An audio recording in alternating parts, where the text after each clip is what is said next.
ममता काले जी, ये क्या पूरा इंसिडेंट है, क्या आप किस तरीके से देख रही हैं? और दूसरा ये कि उत्तर प्रदेश के उप मुख्यमंत्री कह रहे हैं कि गौरक्षा तो हो रही है, तो गौरक्षा हो रही है तो फिर ये यात्रा की जरूरत क्या है? जी अनुराग जी, बहुत बहुत धन्यवाद। सबसे पहले मैं सनातन धर्म के जो वाहक हमारे संत समाज हैं इस पैनल में उपस्थित और पूरे भारतवर्ष के अंदर जो है उनको नतमस्तक होकर के मैं प्रणाम करना चाहती हूं।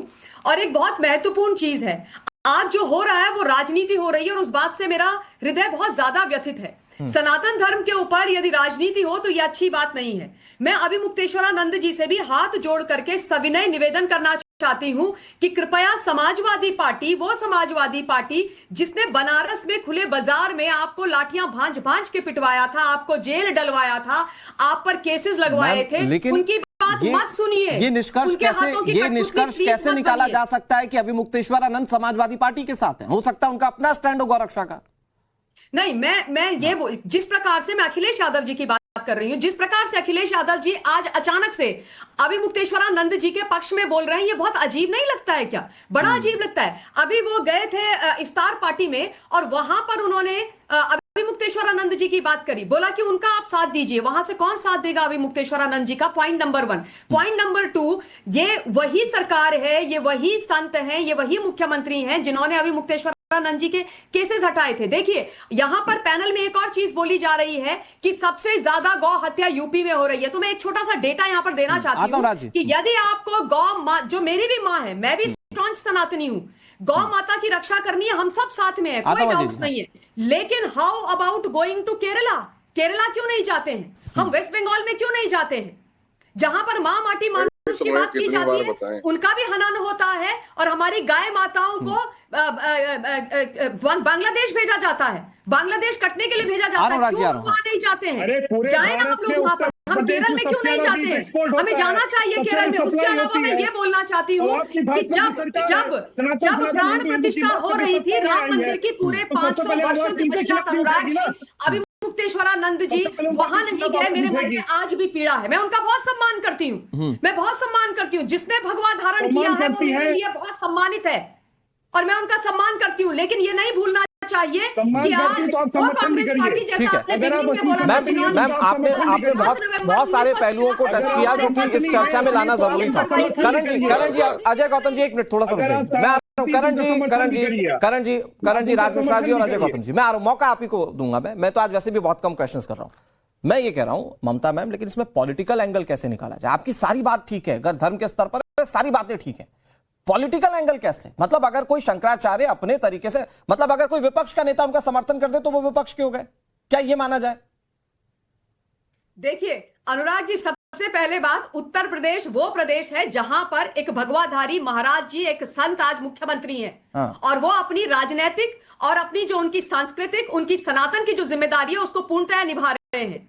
जो गौ रक्षा के लिए वो प्रतिबद्ध है, आप स्वयं ये फुटेज चला रहे हैं। गौ रक्षा के लिए वो प्रतिबद्ध है, नारी सम्मान के लिए प्रतिबद्ध है, उत्तर प्रदेश की जनता की सेवा के लिए प्रतिबद्ध है। जिस तरीके का महाकुंभ हुआ वो इतिहास में कभी नहीं हुआ यूपी में, क्योंकि समाजवादी पार्टी में तो आज मैम, लेकिन राम मंदिर बनना, मैम राम मंदिर बनना, काशी कॉरिडोर बनना, महाकुंभ अच्छा होना, इसका ये मतलब तो नहीं हो जाता ना कि शंकराचार्य अगर कोई सरकार के खिलाफ बात कर रहे हैं तो वो सरकार के खिलाफ कर नहीं सकते। और उसका दूसरा पहलू ये भी है कि धर्म की आड़ में शंकराचार्य भी नहीं बच सकते, जो पॉक्सो के एक्ट उनके खिलाफ लग रहे हैं। ममता जी 10 सेकंड। जी देखिए, मैंने पहले ही बोला कि अभिमुक्तेश्वरानंद जी का मैं बहुत सम्मान करती हूँ, लेकिन मेरे को समझ में ये बात नहीं आ रही है कि मौनी अमावस्या के दिन वो स्नान के लिए जब नहीं गए तो उसके बाद सारे का सारा वहां पे राजनीतिक कुनपा खड़ा हो गया। वो सिटी मजिस्ट्रेट हुआ करते थे बरेली के, उन्होंने बोला कि मैं त्याग पत्र दे रहा हूं क्योंकि भाई वहां पे बटुक की चोटी पकड़ी गई। मैं कहती हूं बटुक की चोटी जिस पुलिस वाले ने पकड़ी उसकी गिरफ्तारी होनी चाहिए। गलत तो गलत और सही को सही बोलने वाले लोग हैं अनुराग जी। लेकिन यहाँ पर जिस तरीके की राजनीति ये पॉलिटिकल एनालिस्ट कर रहे हैं, उनसे मैं ये पूछना चाहती हूँ कि अखिलेश यादव जी को आज सनातन की याद आ गई, आज उनके दिल में दर्द हो गया जिन्होंने कार सेवकों के ऊपर गोली चलाई थी, अभिमुक्तेश्वरानंद जी को पिटवाया, जी मैं आपके पास आ रहा हूँ, कैसे चलवाए, तो वो राजनीति करना चाह रहे हैं। मैं आपके पास आ रहा हूँ करण त्रिपाठी जी, डंके की चोट पर ये बात। अजय गौतम जी, ये महज एक हसीन इत्तेफाक या संयोग है क्या कि अभिमुक्तेश्वरानंद एंटी गवर्नमेंट हुए तो उनको समर्थन विपक्ष का मिल गया, जबकि ये वही विपक्ष है जिन्होंने लाठियां चलवाई थी? सर, मैंने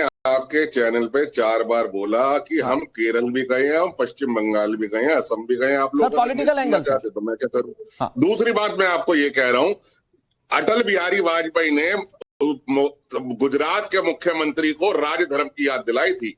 उन्होंने कहा था कि राजधर्म का पालन होना चाहिए था। मैं भी वापस से आज कह रहा हूं योगी जी को, राजधर्म का पालन होना चाहिए था। सरकारें आप एक सवाल से भाग रहे हैं, लेकिन अजय गौतम जी एक सवाल से भाग रहे हैं। धर्म रहना चाहिए। ये क्या सिर्फ महज एक इत्तेफाक है क्या कि ये महज एक इत्तेफाक है क्या कि अभी मुक्तेश्वरानंद, क्या उत्तर प्रदेश अजय गौतम जी सिर्फ बोल लेने पर सवालों के जवाब नहीं मिलेंगे। अजय गौतम जी ये सिर्फ इत्तेफाक है क्या कि एंटी गवर्नमेंट हुए और अखिलेश यादव का साथ मिल गया? ये वही अखिलेश जिन्होंने लाठियां चलवाई थी। सीधी बात कर रहा हूं, अखिलेश से कोई मतलब नहीं। मैं राजधर्म की बात कर रहा हूं कि अचानक से सर राजधर्म की आड़ में कहीं सियासत तो नहीं हो रही है?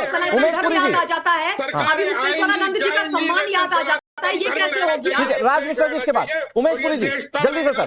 देखिए मैं ये बोल रहा हूँ अनुराग जी मैं ये कह रहा हूँ, अगर आप अब मुक्तेश्वरानंद जी को समझना चाहते हैं और इन सारे विपक्ष को समझना चाहते हैं तो मैं एक बात यहां रखता हूं, मुझे लगता है अजय गौतम जी मेरा समर्थन करेंगे।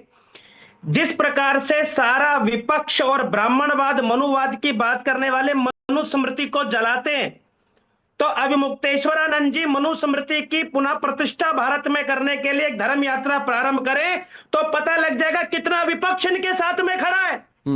पता लग जाएगा कौन सा सनातन और कौन सनातन नहीं है, पता लग जाएगा, कोई नहीं आएगा। और दूसरी बात मैं ये बोलता हूँ आपके चैनल पर अजय गौतम जी इस बात को समझिए, मनुस्मृति को जलाने वाले रामचरितमानस को जलाने वाले गाली देने वाले स्लॉटर हाउस चल रहे हैं या नहीं चल रहे? क्या बीफ निर्यात के अंदर यूपी का शेयर सबसे ज्यादा है या नहीं? तीसरी बात, क्या बीफ एक्सपोर्टरों से भी गौ हत्या करने वालों से स्लॉटर हाउस से क्या राजनीतिक भारतीय जनता पार्टी ने चंदा लिया? ठीक है अजय गौतम जी जवाब जल्दी से, फिर राज मिश्रा जी आ रहा हूँ आपके पास। अजय गौतम जी जल्दी से सर। जब गाय बचेगी राजधर्म का पालन होना चाहिए जो योगी जी नहीं कर पा रहे हैं। उमेश पुरी जी नहीं अजय गौतम जी, आप राजधर्म के या सिर्फ धर्म यात्रा की आड़ में सब चीजों को नहीं छुपा सकते ना।